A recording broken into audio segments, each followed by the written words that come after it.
गरीब वर्सेस अमीर का कन्या पूजन। स्वाति और रेखा नाम की दो सहेली थी। स्वाति गरीब और रेखा बहुत ही अमीर थी। रेखा को वैसे तो गरीब लोग पसंद नहीं थे, लेकिन स्वाति रेखा के घर के कामों में बहुत मदद करती थी। बस इसी वजह से वो स्वाति से मेल जोल रखती थी। एक दिन, स्वाति, परसों से नवरात्रे शुरू होने वाले हैं, चलो मार्केट से नवरात्रों का सामान लेकर आते हैं। भैया, मुझे एक फिनाइल की बोतल दे दो। स्वाति, तुम भी ले लो, इससे पोछा लगाने से घर साफ सुथरा रहता है और माता को साफ घर बहुत अच्छा लगता है। नहीं रेखा, मेरा घर कच्चा है तो मैं उसे गोबर से ही लीपती हूँ। ठीक है। दोनों दूसरी दुकान पर जाते हैं। भैया, आप मुझे ये फूलों की माला दे दो, 2 जोड़ी निकाल देना, मेरी सहेली भी लेगी। अरे, मैं ये नकली फूल माला नहीं लूंगी, मैं माता को असली फूल माला चढ़ाती हूँ। पता नहीं इतना सब कैसे करती हो, इतना टाइम कैसे निकाल लेती हो इन सब के लिए। वैसे भी आजकल जब सब चीजें बनी बनाई मिलती हैं, तो क्यों इतनी मेहनत करनी। वैसे भी मेरे पास तो इतना टाइम ही नहीं जो डेली माला बदलूं। एक दिन लगाओ और पूरे दिन तक छुट्टी। हाँ रेखा, लेकिन मुझे ये सब करके अच्छा लगता है। दोनों सहेली सामान लेकर घर आ जाती हैं और पहले नवरात्रि वाले दिन, अरे स्वाति, जरा अपनी नवरात्रि की तैयारी तो दिखाओ। हाँ हाँ बहन, आ जाओ, देखो ना। अरे, ये दरवाजे पर आम के पत्तों की लड़ी। ओहो, पूरे घर में गोबर की बदबू। हाय, कैसे रह रहती हो तुम इतनी बदबू में। देखो, ये ताजा फूल हो गए ना बासी। अगर तुम यही प्लास्टिक के फूलों की माला लगाती तो पूरे 9 दिन तक ताजा रहते। अभी तो शाम भी नहीं हुई, अभी से ही तुम्हारी मेहनत हो गई ना पानी में। लेकिन उन प्लास्टिक के फूलों में से सुगंध तो नहीं आती ना, जो माँ को मनमोहक लगती है। इसमें क्या बड़ी बात है, सुगंध के लिए परफ्यूम छिड़क दो। और वैसे भी इस गोबर की बदबू के आगे कहाँ परफ्यूम काम करेगा। और ये क्या, तुमने माता मिट्टी की बनाई है? मेरी माता की मूर्ति देखना, देखती रह जाओगी। बहन, मैं तो हर साल ऐसे ही अपने हाथों से माता की मूर्ति बनाकर पूजा करती हूँ। हाँ ठीक है, माता की मूर्ति बहुत पैसों की आती है, तुम्हारे पास इतने पैसे कहाँ। अब तुम जो भी समझो, इसे मेरा माता के प्रति प्यार समझ लो या मेरी गरीबी, लेकिन मुझे अपने हाथ से माता की मूर्ति बनाना बहुत अच्छा लगता है। अरे, ये तुम्हारी रंगोली है, कितनी फीकी सी लग रही है, इसमें रंग ही नहीं भरे। नहीं रेखा, मैं बस चावल के आटे से ही रंगोली बनाती हूँ।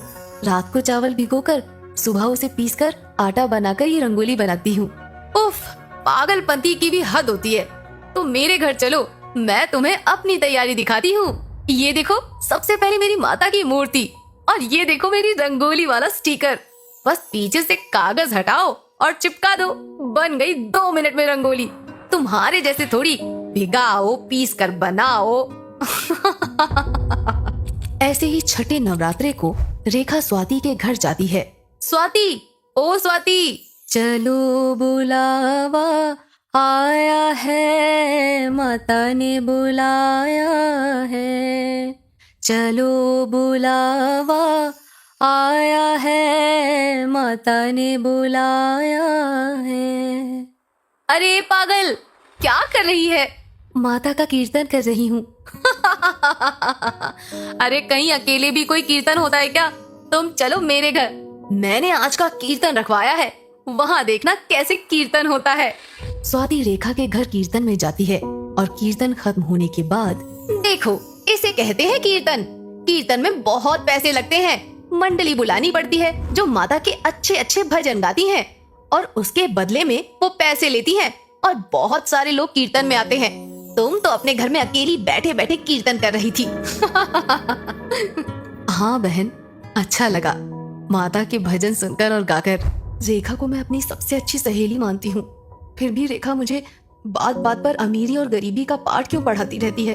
अब जितना मेरे पास होगा मैं उतना ही तो करूंगी। मन में श्रद्धा होनी चाहिए, पैसे से क्या होता है। चलो जाने दो, मैं भी किसकी बातों को सोचकर दुखी हो रही हूँ। रेखा की तो आदत ही है पैसा पैसा करने की। मैं तो अपनी दुर्गा माँ की पूजा में लगती हूँ, और स्वाति अपनी दुर्गा माँ की शाम की पूजा में लग जाती है। ऐसे ही 9 दिन बीत जाते हैं और कन्या पूजन का दिन आता है। रेखा और स्वाति दोनों ही कन्या पूजन करती हैं। तभी वहाँ पर एक साधु बाबा आ जाते हैं। आओ बाबा आओ, आप सही समय पर आए हो। ये लो, मैं कन्या पूजन कर रही थी, तो आप भी ये माता का प्रसाद ले लो। और ऐसा बोलकर रेखा उनके और कन्याओं के हाथ में चॉकलेट, पेस्ट्री और बिस्किट के पैकेट रख देती है। वो सब लेकर बाबा चुपचाप वहाँ से चले जाते हैं। रेखा के घर से निकलकर साधु बाबा स्वाति के घर की तरफ बढ़ते हैं। अरे वाह, क्या मनमोहक पकवानों की सुगंध आ रही है। हरिओम, जय भोले शंकर की, जय माता दी। बाबा, अच्छा हुआ आज आप मेरे घर पधारे हैं।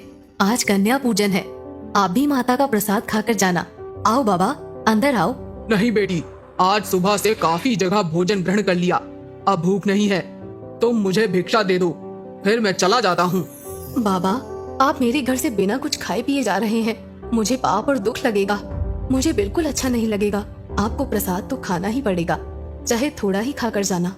ठीक है बेटी, तुम इतना ही जिद कर रही हो, लाओ दे दो प्रसाद, मैं प्रसाद ग्रहण कर लेता हूँ।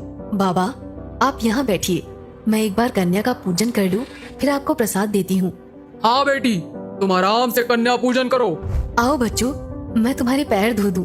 आओ बेटियों, तुम सब इन आसन पर बैठ जाओ। ये लो, माता रानी का तिलक है। चलो बच्चों, अपने हाथ आगे करो, अब सबको कलावा बांध देती हूँ। ये लो देवियों, तुम्हारी लाल चुनरी। चलो देवियों, आप भोग लगाओ, खाना शुरू करो। ये लो बच्चों, ये माँ के चरणों का नारियल है। अरे रुको रुको देवियों, मुझे पैर तो छूने दो। साधु बाबा ये सब मुस्कुराते हुए बड़े ध्यान से देखते हैं। फिर कन्या पूजन के बाद स्वाति साधु बाबा को बड़े आदर सत्कार से खाना खिलाती है। खाना खाकर बाबा चलने लगते हैं। तभी रेखा वहाँ आ जाती है और साधु बाबा चलते चलते स्वाति को बोलते हैं, खुश रहो बेटी, ऐसे ही मन लगाकर माता की पूजा करना।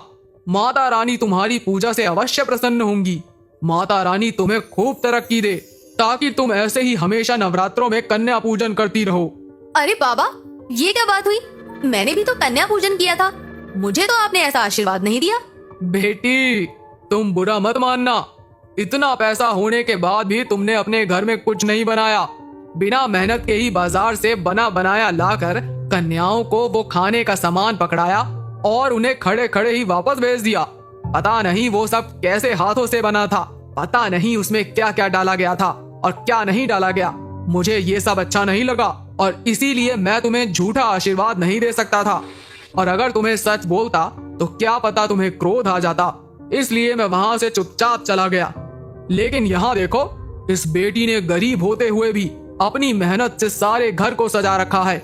इसने कितने मन से अपने हाथों से एकदम शुद्ध और स्वादिष्ट भोजन तैयार किया है। इस भोजन को तो माँ भी खाकर मंत्रमुग्ध हो जाएंगी।